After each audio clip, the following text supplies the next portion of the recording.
Olá, amigos e amigas. Eu vou gravar rapidamente um registro, a princípio ao vivo aqui no meu perfil no Instagram, @FelipeFNazarete. É uma palavra não programada, é uma conversa que eu nem divulguei, mas que eu abri aqui de última hora, porque a princípio pensei em escrever,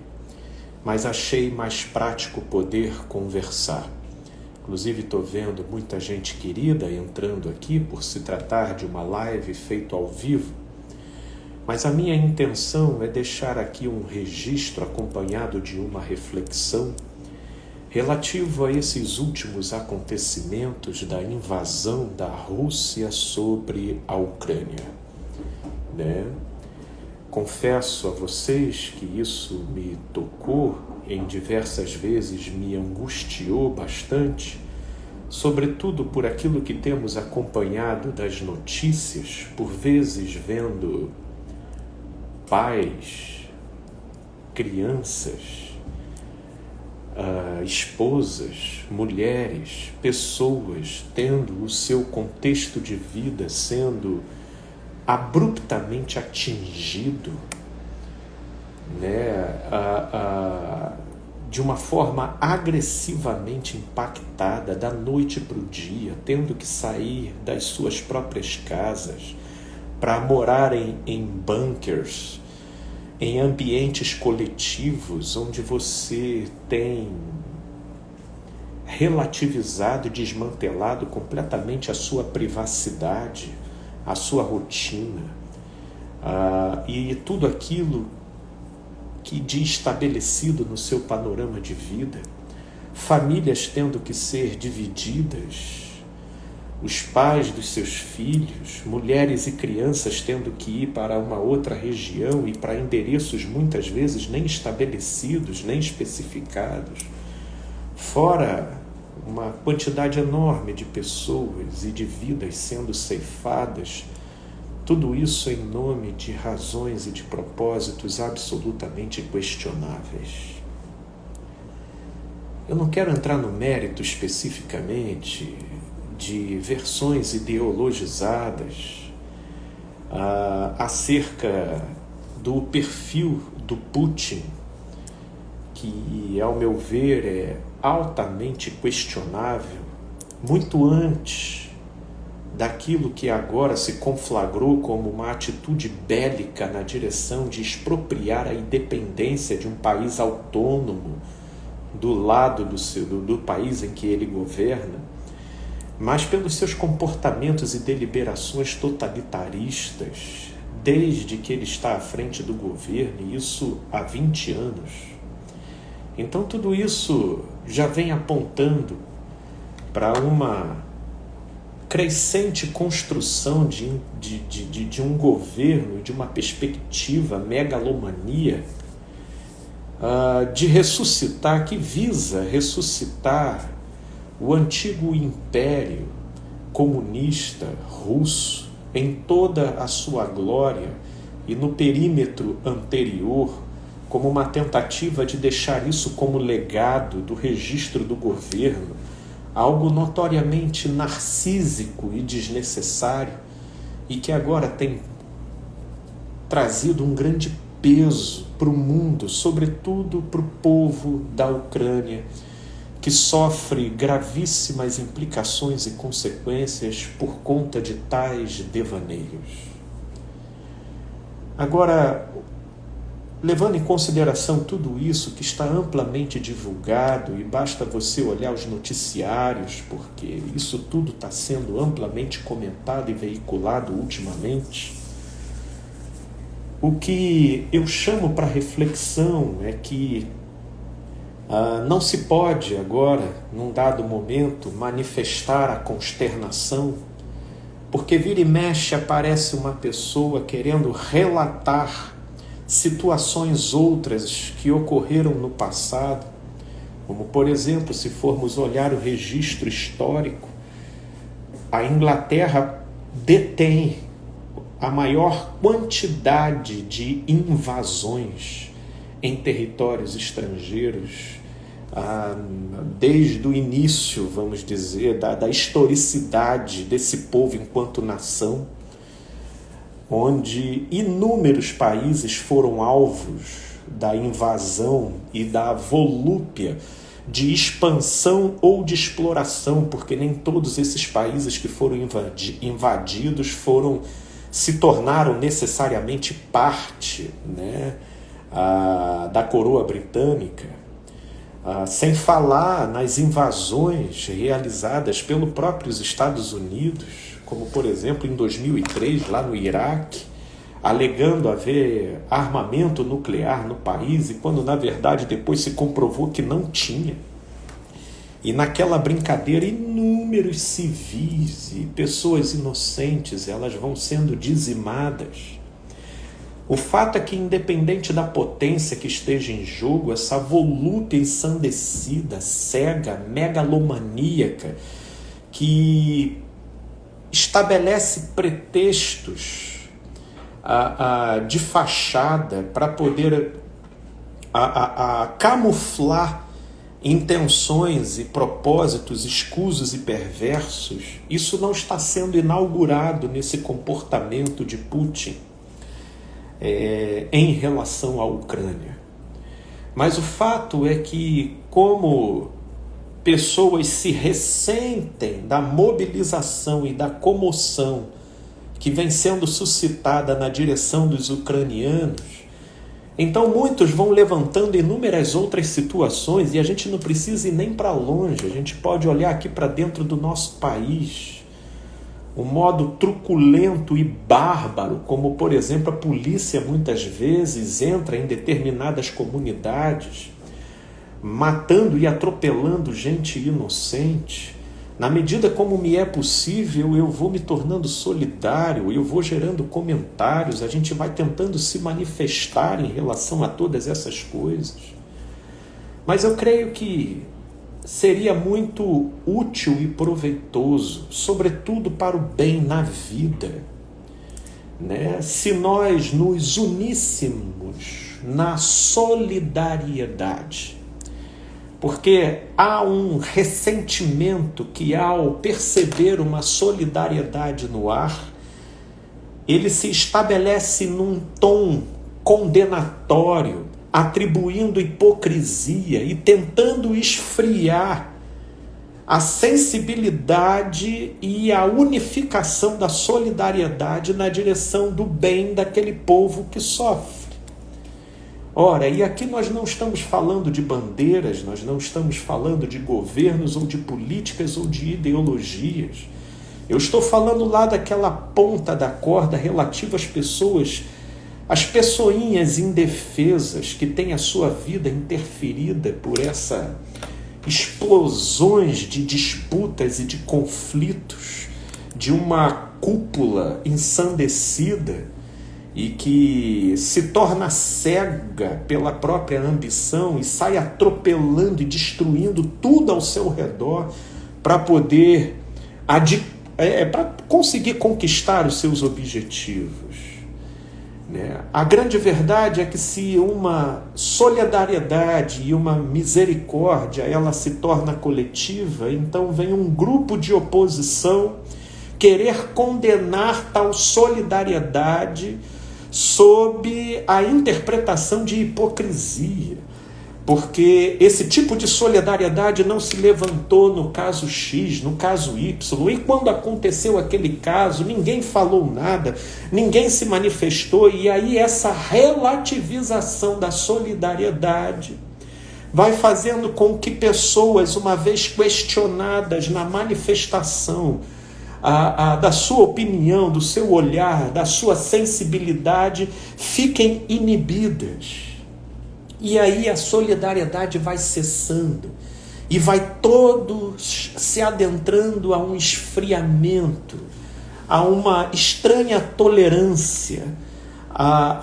porque eles acabam concordando de que eles não podem ser hipócritas, porque se na situação XYZ que aconteceu no passado, ele não se manifestou com a mesma propriedade e a mesma intensidade, Então, por conta desses olhares relativizadores e questionadores que vão condenando manifestações que se tornem coletivas,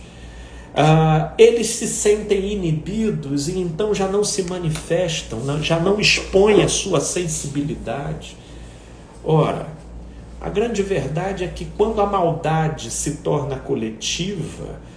dificilmente alguém questiona. Agora, quando a solidariedade se torna algo comum de sensibilidade a todos, parece que isso incomoda e sempre surgem aqueles que querem buscar condenar, relativizar, esfriar, havendo talvez um ressentimento particular, mas que vai se travestindo, né, das roupagens, das notícias coletivas, para poder querer inibir a manifestação da sensibilidade de quem está se manifestando em prol de uma situação que, diga-se de passagem, é digna de tais manifestações, de consideração, de notificação de pesar e, se possível, até de iniciativas na tentativa de poder contornar. Meus amigos, eu creio que essas pessoas que querem reputar como hipocrisia, que porque no conceito delas não foram manifestos, não foram realizadas manifestações à altura, na mesma medida, no mesmo tamanho, no conflito A, no conflito B, no conflito C, nós vivemos num mundo rodeado por conflitos. Mas eu quero aqui fortalecer e incentivar para que toda solidariedade seja demonstrada, agora, circunstancial e historicamente em relação a essa invasão notoriamente excessiva, inapropriada, perversa, que historicamente a Rússia, sob o governo do Putin, tem realizado sobre a Ucrânia, nas circunstâncias e no contexto do modo como foi. Agora, isso não anula o fato de que inúmeras outras injustiças elas ocorreram. Inclusive, aqui no Ocidente, ocorreram sob alegações e propagandas que amenizaram as reportagens e as notícias referente a uma quantidade imensa de pessoas que agonizaram e tiveram as suas vidas interferidas negativamente de modo indevido, de modo injusto. Eu sei, é difícil a gente estabelecer uma equalização simétrica com cada acontecimento, porque por mais até que certos embates a gente possa entender como tendo sido autênticos, legítimos e justos, eles estarão carregando a sua cota de excesso, de exagero, de desvios. Como, por exemplo, olha lá na própria Ucrânia, o como que eles estão notificando, e agora tem sido até veiculado,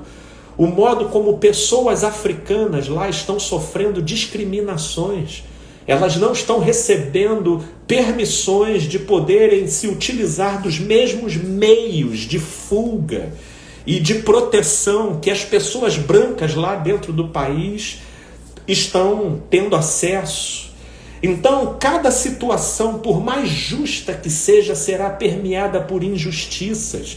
E por mais justa que seja, será atravessada por relatividades injustas. Mas a manifestação da misericórdia e da solidariedade já é algo que no todo está morrendo, está arrefecendo entre a gente. E quando isso então começa a ganhar um coro coletivo,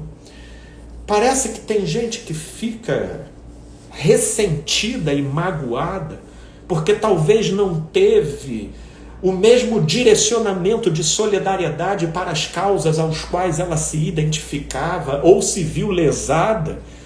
Então ela quer criar críticas e relativizações sob acusações de hipocrisia. E eu vou vendo muita gente se inibindo e se escondendo e querendo alegar um pretenso intelectualismo para justificar o porquê que ele já não olha com tanta solidariedade aquilo que está acontecendo. Então, levando em consideração a tudo que aconteceu no passado, eu vou simplesmente olhar para aquilo que está acontecendo lá na Ucrânia e vou dizer que isso é normal e que o Putin não é esse monstro todo conforme a mídia está pintando. Ora bolas, nem que seja para um evento dessa natureza e pelo modo como ele está sendo veiculado, que isso então nos seja uma oportunidade para que a gente desenvolva uma maior sensibilidade no modo de se ler e interpretar essas intervenções. Porque a guerra sempre mata. E na guerra, inocentes sempre sofrem. Quando também morrem,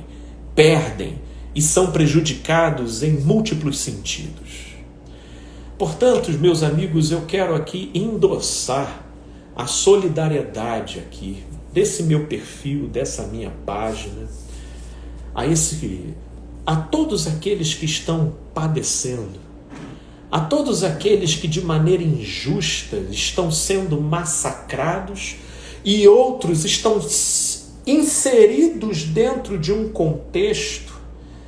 onde eles discordam daquilo que o governo deles está pleiteando, mas eles não podem ter voz, porque tem uma quantidade imensa de russos que estão sendo presos, que estão sendo oprimidos, que estão sendo reprimidos porque não podem se manifestar. Agora, também aqui toda a minha solidariedade e palavra de ânimo e de força, para que você aí da sua casa manifeste as suas orações, manifeste a sua solidariedade em relação a esse atual conflito que está ocorrendo entre a Ucrânia e a Rússia, mas em relação a tudo aquilo que rodeia e que aconteça de repente até aqui dentro da nossa própria cidade e no mundo afora. O continente africano, então, quantos crimes horrendos de natureza humanitária ocorrem lá o tempo todo, em função de invasões, de genocídios e de perseguições e de toda sorte de injustiças, e eu sei que isso acontece. E aí vai vir um e vai dizer, então é uma hipocrisia danada, toda essa mobilização em relação à Ucrânia, porque esse tipo de coisa está acontecendo o tempo todo em todos os lugares e ninguém dá atenção. Pois é. De fato é assim que funciona, mas isso não anula o fato da presença da misericórdia e do estabelecimento de um vinculamento de solidariedade aflita com aquilo que hoje está se tornando o palco da visibilidade coletiva. Eu sei que existem muitas histórias que, em paralelo a isso que está ocorrendo lá na Ucrânia, também acontecem em outros locais do mundo agora e não estão sendo noticiados. Esses eu sei que estão sob o olhar daquele que a tudo vê. Mas no que diz respeito a mim, eu quero poder expressar a minha solidariedade aos ucranianos e a todos aqueles a quem eu tomar ciência e ter a liberdade de me manifestar solidário, sensível e misericordioso dentro daquilo que eu puder entender, para que então a gente possa estar direta ou indiretamente contribuindo para dar força e para lutar pela causa daquele que seja o desfavorecido, o oprimido, aquele que convalesce. E nisso eu me uno à voz de todos aqueles que estão orando, dia após dia, mantendo em mente, em estado presente, essa conexão consciente com o nosso Pai de amor, que a tudo vê, que a tudo sabe, e que eu creio estar com as mãos estendidas naquele local, de modo até que quando eu vejo um míssil que cai no chão e não explode, eu consigo ver a interferência do divino em relação ao arbítrio humano perversamente usado e perpetrado contra si mesmo, né? E eu agradeço a Deus e peço misericórdia por aqueles que acabam passando pela aflição e que, uma vez permanecendo vivos aqui nessa dimensão, possam ser alcançados por uma luz daquelas que decorre da vivência da dor. Sim, essa é a minha oração, a minha esperança e a reflexão / provocação que eu gostaria de deixar aqui por ocasião desse conflito gerado lá na Ucrânia. Não haverá interpretação de hipocrisia ou daquilo que andam chamando de misericórdia seletiva ou de seletividade solidária que vai fazer calar a minha sensibilidade diante daquilo que eu me conecto. Porque eu posso ser um ser limitado na minha visibilidade, no modo como eu tomo ciência em relação a tantos acontecimentos à nossa volta. Mas aquilo ao qual eu me conectar, eu quero me conectar de coração, entendendo que se é por amor, então isso terá a firmeza do meu coração. E por ocasião da Ucrânia, muitas outras histórias também virão. E eu quero te convidar nessa reflexão, provocação que eu estou criando aqui, a você dar atenção a essa sensibilidade e a manifestação dessa misericórdia, porque as nossas vozes aqui na rede, ela vai provocando ondas. Eu creio nisso. É por isso que, mesmo não tendo tanta audiência aqui, a gente vai falando, a gente vai colocando, a gente vai produzindo, porque eu creio que essa informação circula.